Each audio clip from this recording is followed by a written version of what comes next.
Bueno, vamos a seguir aquí en el piso y tenemos una invitada de lujo. La vamos a compartir esta entrevista con Jason. Quiero mostrar ya su libro. Nora Bar escribió este libro llamado 10 preguntas que la ciencia todavía no puede contestar y nosotros se las vamos a hacer a ella. No nos la va a poder contestar, supongo, pero le vamos a decir por qué todavía no las puede contestar. Bienvenido, Nora, ¿cómo estás? ¿Cómo estás? Muy bien. ¿Por qué todavía la ciencia no nos puede contestar estas preguntas tan maravillosas? A diferencia de lo que uno tiende a suponer, especialmente por cómo se difunden las noticias de ciencia, parece que la ciencia tuviera la respuesta de todo. Pero no, el gran motor de la ciencia son esos misterios que los científicos, los investigadores intentan develar.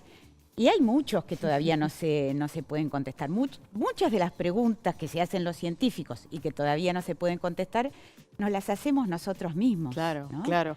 Yo quiero dejarlo a Jason para que avance con la entrevista, porque yo ya tengo la pregunta mía favorita de las que vos desarrollaste en tus capítulos del libro para ver por qué todavía no podemos saberlo. Pero avance, Jason. De hecho, bueno, ahí es un decálogo, ¿no? De preguntas, Sí. son 10 preguntas. Fue difícil la elección de estas preguntas, por ejemplo, algunas. ¿Qué hubo antes del Big Bang? ¿Qué es la inteligencia? ¿Por qué dormimos? Son 10 en total. Digo, la elección de estas 10 fue difícil, tuviste que tachar mucho, la pensaste, fue enseguida, fuiste ahí.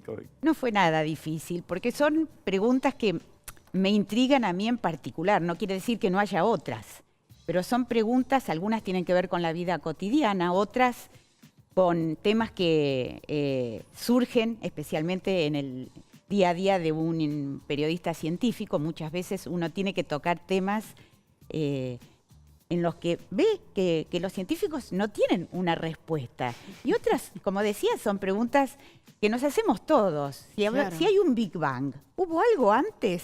Claro. Bueno, eso Claro. todos, creo que cualquiera que sepa más o menos que el modelo actual del universo incluye un momento inicial, se hace esa pregunta. Y si empezó ahí, ¿hubo algo antes? Claro, y Es algo impresionante. muy interesante Sí. del libro, porque claro, como Nora es periodista científica de las mejores del país, te diría, obvio, nada, aparte un emblema, una institución, viste que ahora dice mucho eso. Va haciendo como un raconto, digo, qué decía el Corán, en qué creían en la antigua Babilonia, de dónde venía el universo. Finalmente va también hacia donde dice la ciencia, es decir, tiene datos, pero también no es que estás leyendo un paper científico con datos que uno no entiende, así que es muy interesante también toda esa evolución de la historia. Personalmente no concibo la ciencia sin la historia, las historias humanas que hay adentro, antes, después de la ciencia, ¿no? La ciencia es una gran aventura. Y creo que sería muy aburrido y además inentendible para cualquiera de nosotros, para mí misma, para cualquiera que no sea un científico entrenado en esa disciplina en particular, tratar de entender las fórmulas, la parte técnica. Claro. Así que el libro en realidad trata de acercar ese conocimiento lego al campo de los que no somos entrenados en esas ciencias. Claro. Justamente contando historias y haciendo, digamos, nos asomamos, porque Un no hay poquito, ecuaciones, claro. pero uno se asoma a la idea general sobre la que están trabajando los científicos. ¿no? Uno se pregunta acerca del trabajo de los periodistas científicos, cuánto desafío tienen, porque en primer lugar los últimos años de este mundo, con los avances tecnológicos y los avances en materia concretamente científica, han permitido muchísimas cosas que hasta hace no demasiado tiempo parecían prácticamente imposibles. Y a todo eso hay que ir poniéndole el condimento personal de cada uno para esto que vos decías, ¿no? Para poder contarle a la gente que te lee de qué va todo esto que estás contando. ¿Cómo es para vos ese trabajo? El de instruirte vos primero, el de ir buscando los personajes indicados y la forma indicada de contar esas historias. Bueno, hay todo justamente un entrenamiento, ¿no? Porque uno tiene que ingresar en este mundo académico y después volver con la historia que quiere contar, porque en el fondo siempre contamos historias, ¿no? Así que primero hay que leer mucho.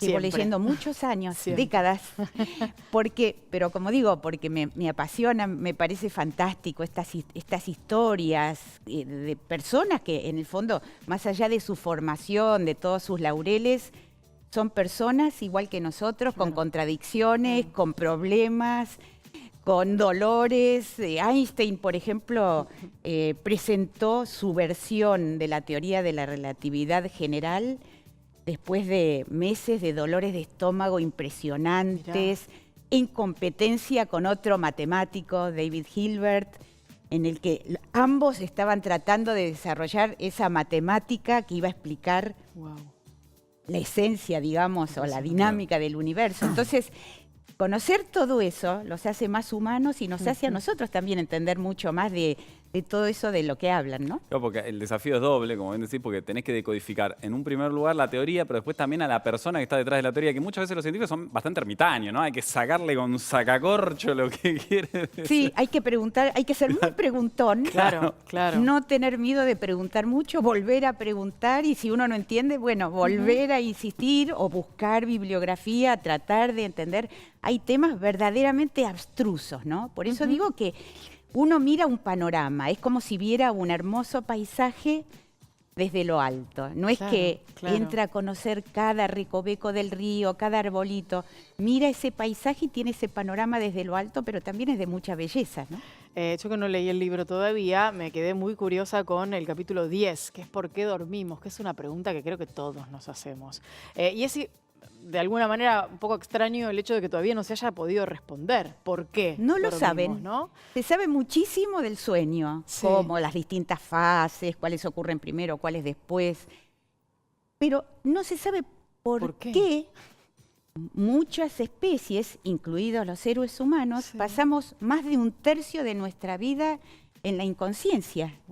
Porque cuando dormimos entramos en la inconsciencia y ocurren una cantidad de procesos en el cerebro que están muy estudiados, pero evolutivamente, en apariencia, no tiene mucha explicación que uno quede un tercio de la vida tan vulnerable a sus predadores, porque hay que pensar que ahora estamos muy tranquilos en nuestras casas, nos tapamos, estamos muy protegidos, pero los primeros seres humanos dormían en cuevas, a la intemperie, y esas 8 horas o más que pasaban durmiendo estaban en una situación muy vulnerable frente a otros animales.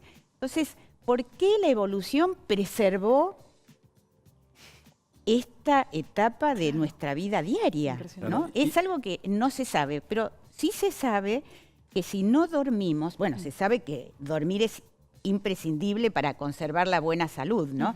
Pero además se sabe que si no dormimos para nada y hay una enfermedad genética hereditaria que causa eso en quienes la sufren, son incapaces de dormir y eso nos lleva a una muerte indefectible y horrorosa. Impresionante. Podés morir por no dormir. Si no dormís para nada, morís.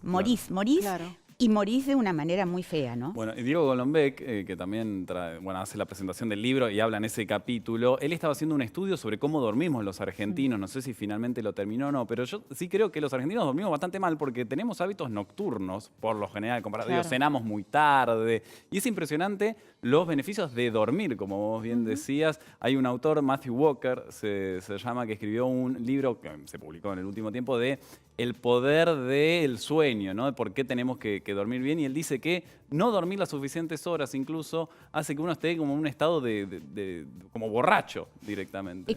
Exactamente. Incluso hay investigadores argentinos que hicieron un estudio con ratoncitos, pero ellos mostraron que dormir poco tiene en los conductores de larga distancia y en los conductores, por ejemplo, de cualquier vehículo, pero ellos pensaron, bueno, la trascendencia que puede tener esto para, por ejemplo, conductores de colectivos o conductores de larga distancia, tiene exactamente el mismo efecto que si uno tomara más del límite aprobado de alcohol. O sea que uno, incluso trabajar muchísimas horas y uno estar muy cansado, uno generalmente sale del trabajo, se va manejando a su casa y no tiene en cuenta que eso tiene un efecto y que puede hacer que no tenga la reacción suficiente para manejar con la debida prudencia, ¿no? Cuánto por saber y cuánto por descubrir. Hay muchas preguntas para hacerle a Nora. Yo quiero hacerte una consulta sobre, vos hablabas recién de no concebías la ciencia sin la historia, para poder entender los contextos y demás.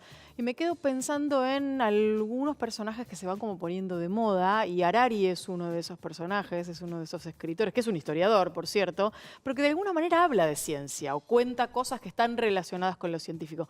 ¿Qué opinión te merecen estos autores que son muy consumidos, muy vendidos, pero a lo mejor no necesariamente todo lo estrictos que la ciencia requiere?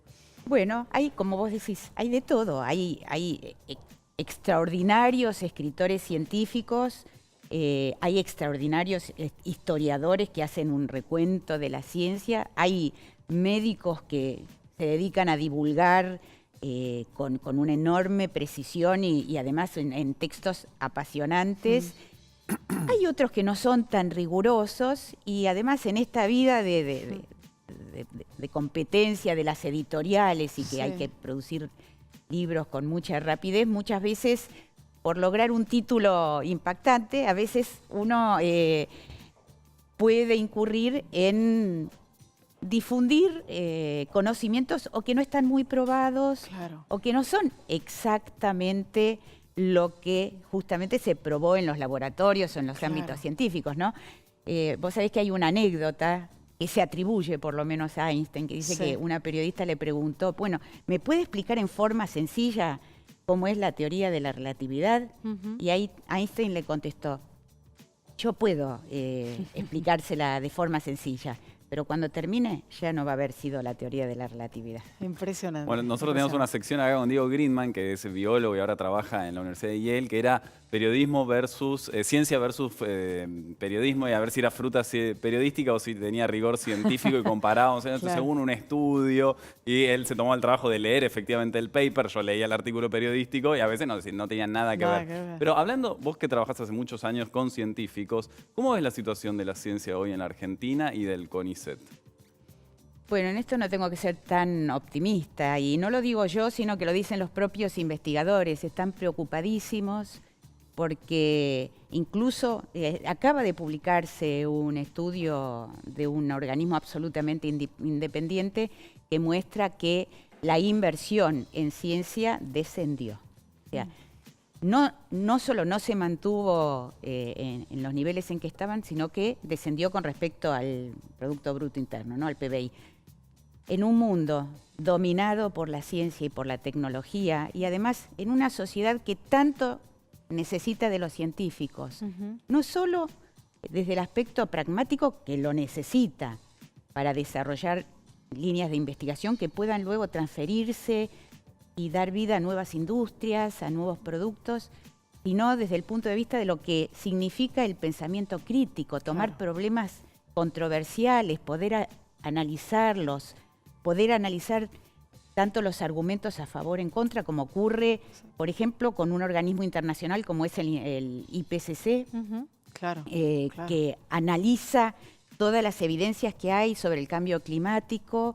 Es un organismo de las Naciones Unidas, ¿no es cierto? Reúne a miles de científicos para que analicen los problemas y puedan plantear líneas a seguir. Bueno, esto no es una buena noticia. Nora, un placer haberte tenido aquí. Felicitaciones por el libro, 10 preguntas que la ciencia todavía no pudo responder. Tal vez en el futuro. Por ahí te invitamos para empezar a responder de una a cada una de ellas. Nora, un placer tenerte aquí. Muchas gracias. Muchas gracias.